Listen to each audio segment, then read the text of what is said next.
माँ, चूँकि आप मेडिटेशन का जिक्र कर रही हैं, आजकल जिसको देखो मेडिटेशन कर रहा है। हम भी कोशिश करते हैं, काफ़ी लोग कोशिश करते हैं, लेकिन I would like to know, मैं जानना चाहता हूँ कि जैसे ही हम सोचते हैं कि अब हम मेडिटेशन में बैठते हैं, तो सुनते हैं अलग अलग टेलीविज़न चैनल्स पे संत साधु, योगा टीचर्स आजकल तो भरपूर हैं, प्रवचन देते रहते हैं और सिखाते रहते हैं और अच्छी नीयत से सिखाते हैं। लेकिन हकीकत यह है कि जैसे ही इंसान आंख बंद करता है, तो जो उसके दिमाग में कभी नहीं बात आई होती वो आती है, और वो इतना क्लटर हो जाता है दिमाग में कि आपको लगता है कि बेटर है आंख खोलो और अपना काम शुरू कर दो। ये जो टर्म मेडिटेशन है, what is the right way of meditating, और उसकी उपलब्धियां क्या हैं और एडवांटेजेस क्या हैं एक मेडिटेशन करने के, ये आई वुड लाइक मैं चाहता हूं कि आप प्लीज़ इसका जिक्र करें। बेसिकली मेडिटेशन को लोगों ने हवा बना रखा है, और बहुत सारे लोग जो मेडिटेशन की बात करते हैं उनका पर्सनल एक्सपीरियंस होता नहीं, पर सिर्फ कहने के लिए, क्योंकि ये वर्ड आजकल फैशन हो गया है, तो उसके लिए हम लोगों को ये बोलते रहते हैं।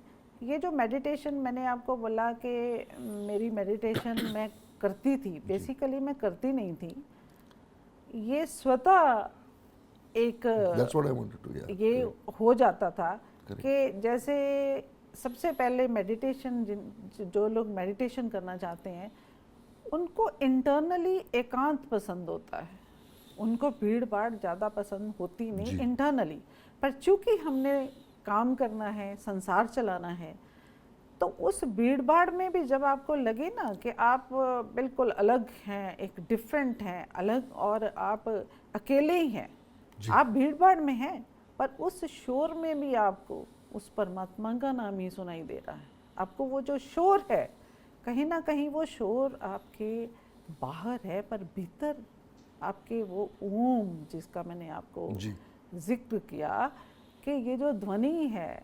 कॉस्मिक ध्वनि, ये भी ओम है, ओम ही हम हैं, हमारे अंदर भी जो ध्वनि है ओम है। आपका जो ब्रेन है ना, हमारा जो ब्रेन है सबका, इसके दो हेमिस्फीयर है, राइट एंड लेफ्ट।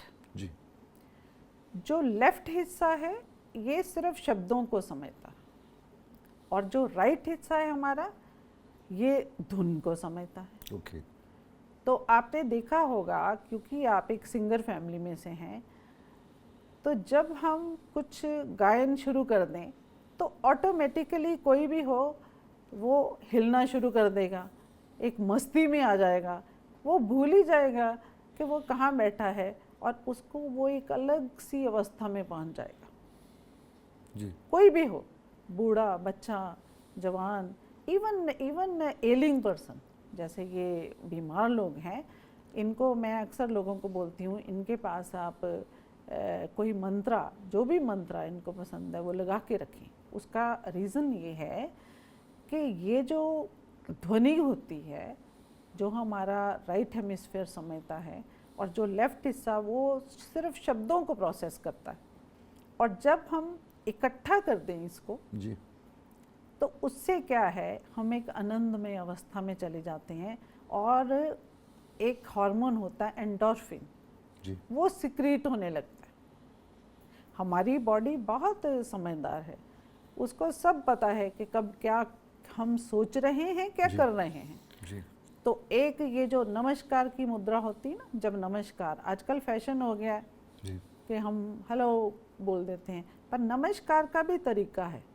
जैसे हाथ जोड़ते हैं, और ये जो आपके अंगूठे हैं ये अनाहत चक्र की तरफ हो, क्योंकि इससे, और जो बाजू हैं ये खुले ना हो, ये जुड़े हों, तो इससे आप क्या है, कॉस्मिक एनर्जी को अपने हृदय में लेकर के तो उसको महसूस करते हैं, और जो इंसान आपके सामने खड़ा है उसकी नेगेटिव एनर्जी जो है वो रुक जाती है, सिर्फ पॉजिटिव ही आप बाइक कर पाते हैं।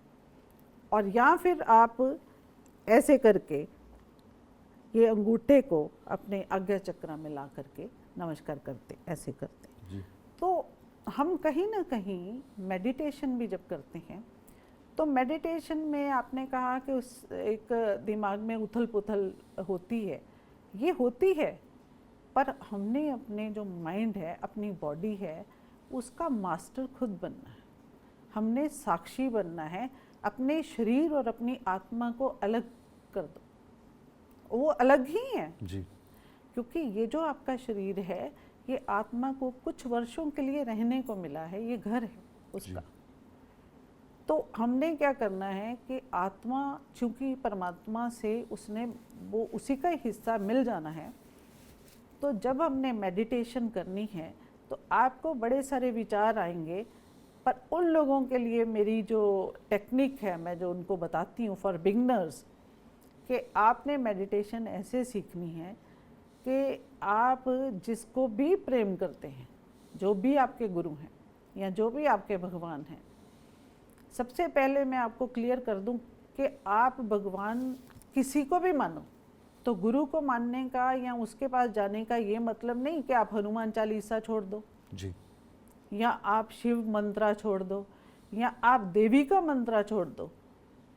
बेसिकली उन मंत्रों ने ही तो आपको गुरु मिलाया है। क्या बात। तो जब उन मंत्र जाप करके ही आपको सच्चा गुरु मिला है, तो ये तो वही हुआ ना कि माँ को छोड़ दिया और मौसी को माँ कह दिया। जी तो ऐसे नहीं होना चाहिए। मेरी बात बहुत सारे गुरुओं को अच्छी नहीं लगेगी कि आप हमें ही सब मानो, हमें ज़बरदस्ती नहीं करनी।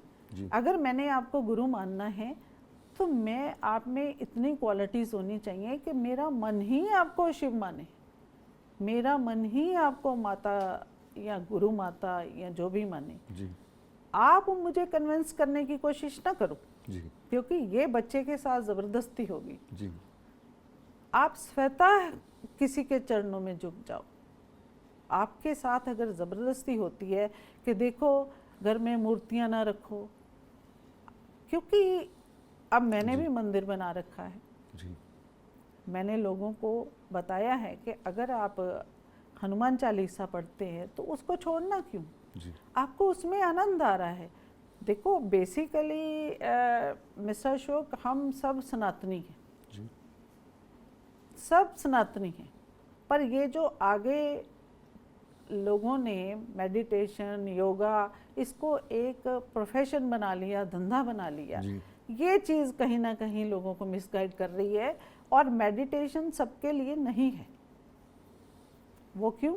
जी जो लोग लोगों से नफरत करते हैं जी या उनकी बेसिक नेचर ही है दूसरे को नफरत करने की, वो मेडिटेशन करेंगे तो उससे उनका नुकसान होगा। Exactly, this is what is very important. या जी मेडिटेशन सबके लिए नहीं है। बहुत सारे लोग एक दूसरे को देखा देखी कि वो मेडिटेशन कर रहा है मैं भी करूं। बेसिकली मैंने देखा है, मैंने रियलाइज़ किया है कि हर एक के ब्रेन की जो फ्रीक्वेंसी है वो डिफरेंट है, अलग है। कुछ लोग जो हैं वो due to their past karmas, past experiences बहुत डिस्टर्ब्ड होते हैं। जैसे किसी के चाइल्डहुड में पेरेंट्स की जी। डेथ हो गई या उनके साथ कुछ ऐसी ट्रेजेडी हो गई, तो वो उस ट्रेजेडी से बाहर नहीं आ पा रहे। क्या बात। तो ऐसे इंसान क्या करते हैं, वो कहीं ना कहीं बड़ा सबकॉन्शियस माइंड में एक डीप डाउन डिप्रेशन में है। But everyone can't make out कि this person is in depression. और जब ऐसे इंसान को आप मेडिटेशन के लिए बोल देंगे तो वो इंसान क्या करेगा कि इतना चुप्पी साध लेगा, वो बिल्कुल एक अलग दुनिया में चला जाएगा। और एक स्टेज आएगी कि आप उसको अगर उससे बात भी करेंगे तो वो आपकी बात का कोई जवाब ही नहीं दे पाएगा, क्योंकि उसके अंदर आपने एक ऐसा खलाव और पैदा कर दिया।